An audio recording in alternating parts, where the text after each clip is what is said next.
जय मसीह की आप सभी को परमेश्वर की दया अनुग्रह और शांति आपके जीवन में हमेशा बनी रहे।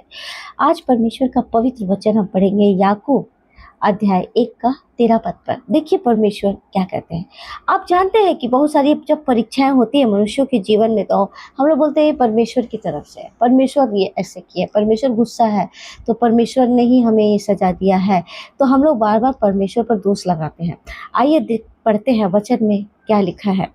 लिखा है कि जब किसी की परीक्षा हो तो वह यह ना कहे कि मेरी परीक्षा परमेश्वर की ओर से होती है, क्योंकि ना तो बुरी बातों से परमेश्वर की परीक्षा हो सकती है और ना ही वह किसी की परीक्षा आप करता है। समझिए परमेश्वर का वचन कहता है क्या कि कोई भी बुरी बातें, कोई भी परीक्षाएं परमेश्वर की तरफ से नहीं होती है। बहुत लोग गलत मन में शंका लगाए रखते हैं कि परमेश्वर की तरफ से, परमेश्वर हमें सजा दे रहे हैं, मैंने जरूर कुछ किया है इसलिए परमेश्वर नहीं। परमेश्वर सजा नहीं देते हैं। परमेश्वर प्रेम करने वाले परमेश्वर है। परमेश्वर हमें माफ़ करने वाले परमेश्वर है, हम पर दया करने वाले परमेश्वर है।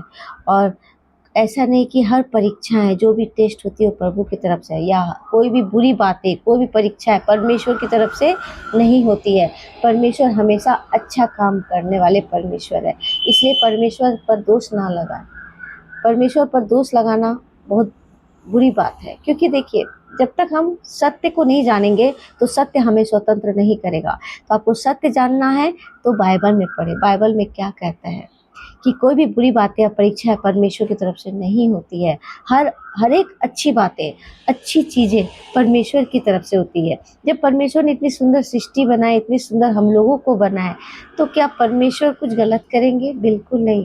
तो परमेश्वर पर दोष लगाना छोड़ दे, अपने आप को सुधार करे और आप अधिक बाइबल पढ़े, तब आप ज्ञान से भरपूर होंगे और वो ज्ञान आपको स्वतंत्र करेगा। हर चीज़ का आपको नॉलेज होगा।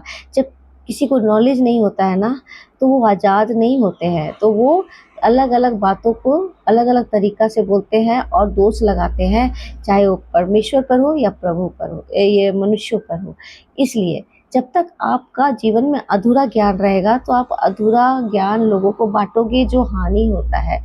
थोड़ा अधूरा ज्ञान बहुत ही नुकसान होता है। इसीलिए पूरा ज्ञान ग्रहण करने की कोशिश करें, बाइबल पढ़े और परमेश्वर पर दोष लगाना छोड़ दें। आप ये वचन पढ़ेंगे याकूब अध्याय 1 के पद 13 पर कि परमेश्वर क्या कहते हैं कि जब किसी की परीक्षा हो या बुरी बातें परमेश्वर की तरफ से नहीं होती है। तो याद रखिएगा, कोई भी परीक्षाएं और बुरी बातें परमेश्वर की तरफ से नहीं है। परमेश्वर की तरफ से हमेशा आशीषें और दया, क्षमा करना, प्रेम करना, अपराध को माफ़ करना, चंगा करना, ये सब परमेश्वर करते हैं, ना कि बुरी बातें, ना कि परीक्षाएं आपके जीवन में लाते हैं। आशा करती हूँ वचन आपके जीवन में बहुत सारी आशीषों को लेकर आए। आप सभी को प्रेज़ द लॉर्ड।